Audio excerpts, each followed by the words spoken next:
Амандашпай сөз баштава. Салам береш қарыз, алик алыш парыз.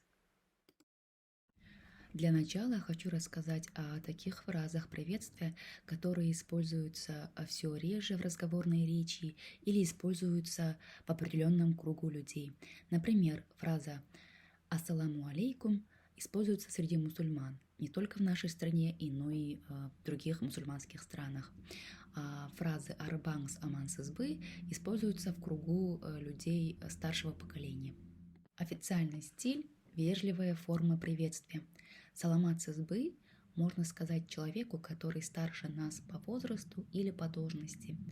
Допустим, вы учитель в школе, перед вами директор школы. Вы говорите ему «Саламат сызбы». Вы идете дальше и встречаете ученика школы. Вы говорите ему «Саламат сыңбы». Так обращаемся к ровесникам или людям младше нас. Вы идете дальше и встречаете своих коллег, группу людей. Здесь прибавляется окончание множественного числа, и вы говорите «Саламат сыздарбы». Ну а если это группа людей младше вас, то есть ученики ваши, то вы говорите «Саламат сыңарбы». Люди, которых вы поприветствовали, могут ответить вам фразой «Саламатчылык» или же вашей фразой «Саламат сыңбы», «Саламат сызбы» и так далее. Разговорный стиль приветствия.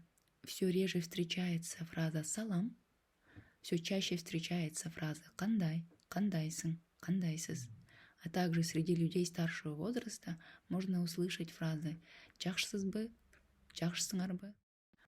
Фраза прощания – официальный стиль. Здесь нужно отметить такую особенность кыргызского языка, что используются две разные фразы между тем, кто уходит и остается. Кто уходит, говорит «саламатта турмус», «саламатта калыңыз». А тот, кто остается, отвечает «саламатта барыңыз». Но если вы не хотите заморачиваться, можно попрощаться одной фразой «саламатта болңыз». И также в разговорном стиле «жакшы барыңыз», «жакшы калыңыз». Также в разговорном стиле можно услышать фразы «макул эм жолугушканча», «мейли эм көрүшкөнчө». Но фраза «кош бол» встречается редко, так как в нем есть нотка прощания навсегда, поэтому используем его очень аккуратно.